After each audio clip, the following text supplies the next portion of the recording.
Hi friends, നമസ്കാരം. ഞാൻ പ്രശ്ന. എല്ലാവർക്കും മിനീസ് ഗോർമയിലേക്ക് വീണ്ടും സ്വാഗതം. എല്ലാവരും സുഖമായിരിക്കുന്നു.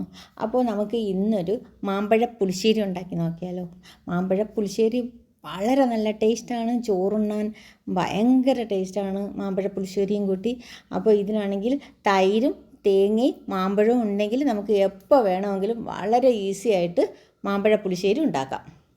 അപ്പോൾ നമുക്കത് എങ്ങനെയാണ് ഉണ്ടാക്കുന്നതെന്ന് നോക്കാം. നല്ല പഴുത്ത മാങ്ങയാണ് വേണ്ടുന്നത്. ഞാൻ ഇതിനായിട്ട് 4 മാങ്ങയാണ് എടുത്തിരിക്കുന്നത്.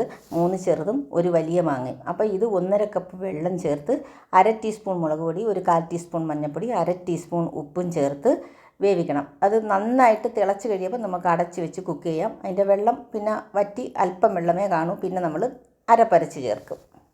ഇതിപ്പോൾ 10 മിനിറ്റായി. അപ്പം ഇത് നന്നായിട്ട് വെന്ത് വെള്ളമൊക്കെ വറ്റി ഇനി അല്പം വെള്ളമേ ഉള്ളൂ. ഇനിയിപ്പം അരപ്പ് ചേർക്കാം. ഞാനൊരു 3/4 കപ്പ് തേങ്ങയാണ് എടുത്തിരിക്കുന്നത്. 3/4 കപ്പ് തേങ്ങയും ഒരു 3-4 കാന്താരി മുളകാണ് ഞാൻ ചേർത്തത്. അതും 1/2 ടീസ്പൂൺ ജീരകവും 1/2 ടീസ്പൂൺ മഞ്ഞളും കൂടി ചേർത്തിട്ട് അരയ്ക്കും.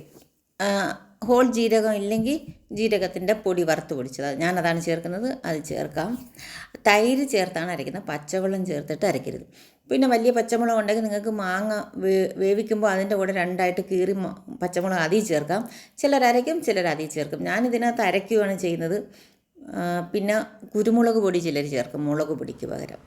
ഞാൻ മുളക് പൊടി ചേർത്ത്. ഇത് കാന്താരി മുളകാണ് നമ്മുടെ വീട്ടിൽ തന്നെയുള്ള ചെറിയ കാന്താരി മുളക്. റെസിപ്പി ഞാൻ താഴെ കൊടുത്തിട്ടുണ്ട്, അതിൻ്റെ ലിങ്ക്. അത് ഞാൻ നേരത്തെ ഉണ്ടാക്കിയതാണ്. അപ്പോൾ ഞാൻ അതിനകത്ത് കാന്താരി മുളകല്ല ചേർത്തത് കേട്ടോ. അപ്പോൾ അത് കുറച്ച് നാൾ മുമ്പ് ഉണ്ടാക്കിയതാണ്. ഇത് ഇപ്പോഴുണ്ടാക്കുന്നത് ഇങ്ങനെ കാന്താരി മുളക് അരച്ച് ചേർക്കുന്നതാണ്. ജീരകം ഞാൻ വീട്ടിൽ തന്നെ വറുത്ത് പൊടിച്ച ജീരകമാണ്. നിങ്ങൾ പച്ച ജീരകം ചേർത്താലും മതി.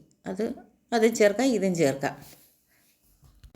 ഞാനിതിനകത്ത് 2 തവി എന്ന് പറയും, 2 തവി തൈര് ചേർക്കുന്നു. ഇതിന് ഒരു 2 ടേബിൾ സ്പൂൺ വരും ഒരു തവി. അങ്ങനെ 2 തവിയാണ് ചേർത്ത് നന്നായിട്ട് അരച്ച്. നിങ്ങൾ അരയ്ക്കാൻ പാകത്തിന് തൈര് ചേർത്ത് നല്ല പേസ്റ്റ് പോലെ അരച്ചെടുക്കണം. എന്നിട്ട് നമുക്ക് ഈ വെന്ത മാങ്ങയിലോട്ട് നമ്മൾ ചേർത്ത് കൊടുക്കണം. ഞാൻ നന്നായിട്ട് അരച്ചെടുത്തു. അപ്പോൾ ഇതിനകത്ത് ചേർത്ത് കൊടുക്കണം. ഇതിനകത്ത് ചേർത്തിട്ട് നമ്മൾ 1/2 ടീസ്പൂൺ ഉപ്പല്ലേ ചേർത്തുള്ളൂ. ഉപ്പും കൂടി ചേർക്കണം. നമ്മുടെ ടേസ്റ്റ് അനുസരിച്ച് ആവശ്യത്തിനുള്ള ഉപ്പ് ചേർക്കുക. എന്നിട്ട് നന്നായിട്ടൊന്ന് തിളപ്പിക്കുക. നന്നായിട്ട് തിളപ്പിച്ച് ഉപ്പൊക്കെ നോക്കിയ ശേഷം നമ്മൾ ഓഫ് ചെയ്യണം. ഓഫ് ചെയ്ത ശേഷം നമുക്ക് ഒരു 10 സെക്കൻഡൊക്കെ കഴിഞ്ഞിട്ട് നമുക്ക് തൈര് ചേർത്ത് കൊടുക്കണം. ചൂട് തൈരെടുത്ത് അതിൽ ചേർത്ത് കൊടുക്കരുത്. ഞാൻ അല്പം വെള്ളം കൂടെ ചേർത്തൊന്ന് ആ മിക്സിയിൽ ഒരല്പം വെള്ളം ചേർത്തൊന്ന് അതും കൂടി അങ്ങ് ചേർത്ത് കൊടുത്ത് നന്നായിട്ടൊന്ന് മിക്സ് ചെയ്തിട്ട് ഉപ്പ് നോക്കണം. അതൊന്ന് നല്ലവണ്ണം തിളയ്ക്കണം. ഉപ്പ് നിങ്ങളുടെ ആവശ്യത്തിന് ചേർക്കുക കേട്ടോ. എന്നിട്ട് നന്നായിട്ട് തിളച്ച് നമുക്ക് ഓഫ് ചെയ്ത് വെക്കാം. എന്നിട്ട് നമ്മൾ തൈര് ചേർത്ത ശേഷം ചെറിയ ഉള്ളി ഉണ്ടെങ്കിൽ 3-4 ചെറിയ ഉള്ളിയും കറിവേപ്പിലയും ചുവന്ന മുളകും കൂടി കടുക് വറുത്തിടണം. 1 ടേബിൾ സ്പൂൺ നെയ്യ് ഒഴിച്ച് കടുക് വറുത്തിടണം. അല്ലെങ്കിൽ കോക്കനട്ട് ഓയിൽ ചേർക്കാം. അത്രയേ ഉള്ളൂ മാമ്പഴ പുളിശ്ശേരി. അപ്പോൾ ഞാനിത് ഒരു സെർവിങ് ഡിഷിലോട്ട് പകരാൻ പോവുകയാണ്. നന്നായിട്ട് തിളച്ച് കഴിഞ്ഞ് എന്നിട്ട് വേണം നമുക്ക് തൈര് ചേർക്കാൻ. ഞാനിനി ഇതിനകത്ത് 1 കപ്പ് നല്ല കട്ട തൈരാണ് ചേർക്കുന്നത്. അധികം പുളിയൊന്നും ഉള്ളതല്ല. ഇതൊന്ന് മിക്സ് ചെയ്ത് വെച്ച് അടച്ച് വെച്ച ശേഷം നമ്മൾ കടുകും കൂടി വറുത്തിട്ടാൽ മതി. റെഡിയായി.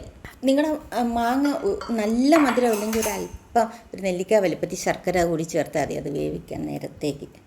അപ്പോൾ നിങ്ങളെൻ്റെ ചാനൽ ഇതുവരെയും സബ്സ്ക്രൈബ് ചെയ്തില്ലെങ്കിൽ സബ്സ്ക്രൈബ് ചെയ്യണേ പ്ലീസ്. എന്നിട്ട് ഇഷ്ടമായെങ്കിൽ ലൈക്ക് ചെയ്യാനും ഷെയർ ചെയ്യാനും മറക്കരുത്. ഇത് ട്രൈ ചെയ്യണം. ഭയങ്കര ടേസ്റ്റാണ്. നിങ്ങളുടെ അഭിപ്രായങ്ങളൊക്കെ അറിയിപ്പിക്കണം. ലിങ്ക് താഴെ കൊടുത്തിട്ടുണ്ട്. അപ്പോൾ അടുത്തൊരു വീഡിയോയുമായിട്ട് വീണ്ടും കാണാം. ഞാനിനി ഇതിനകത്ത് കടുക് വറുത്തിടും. Thank you. ബൈ.